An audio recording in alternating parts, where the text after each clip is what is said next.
Question है number series का। यहाँ पर आप देखिए नंबर सीरीज दी हुई है प्रश्न में। हमें ज्ञात करना है कि नंबर सीरीज में प्रश्नवाचक चिन्ह के स्थान पर कौन सी संख्या आएगी। तो आइए अब हम यहाँ पर पैटर्न को समझते हैं। आप देखिए कि यहाँ पर एक लिखा हुआ है, एक लिखा हुआ है और फिर लिखा हुआ है दो। अगर एक और एक को जोड़ दिया जाता है तो कितना आ जाता है, दो आ जाता है। आप यहाँ पर समझे कि यहाँ पर कौन सा पैटर्न लग रहा है।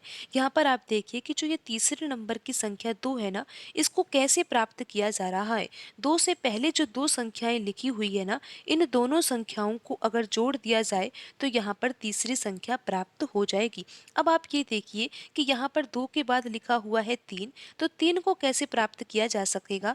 तीन के पहले जो दो संख्याएं लिखी हुई है ना, अगर उन दोनों संख्याओं को जोड़ दिया जाए, जैसे कि आप देखिए कि तीन से पहले संख्या लिखी हुई है दो और एक, अगर एक और दो को जोड़ दिया जाता है तो कितना आता है, तीन आता है और यहाँ पर तीन ही लिखा हुआ है। तो अब आप यहाँ पर पैटर्न तो समझ ही गए होंगे। यहाँ पर लिखा हुआ है पाँच, तो पाँच कैसे आएगा। पाँच से पहले जो दो संख्याएं लिखी हुई है, इन दोनों संख्याओं को अगर जोड़ दिया जाए, यानी कि दो प्लस तीन किया जाए तो कितना आ जाएगा, पाँच आ जाएगा। फिर देखिए कि पाँच के बाद आठ लिखा हुआ है, तो आठ कैसे प्राप्त होगा। आठ से पहले दो संख्याएं कौन कौन सी है, तीन है और पाँच है।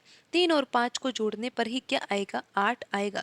तो यहाँ पर यही पैटर्न लग रहा है। आप देखिए कि यहाँ पर तेरह लिखा हुआ है, तो तेरह को कैसे प्राप्त किया जाएगा।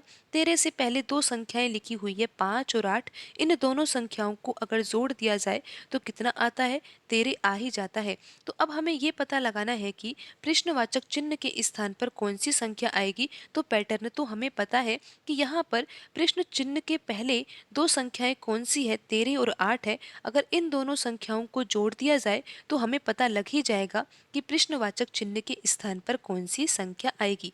तेरह प्लस आठ कितना होता है, ये तो आपको पता है कि तेरह प्लस आठ तो कितना होता है, यहाँ पर 21 होता है ना।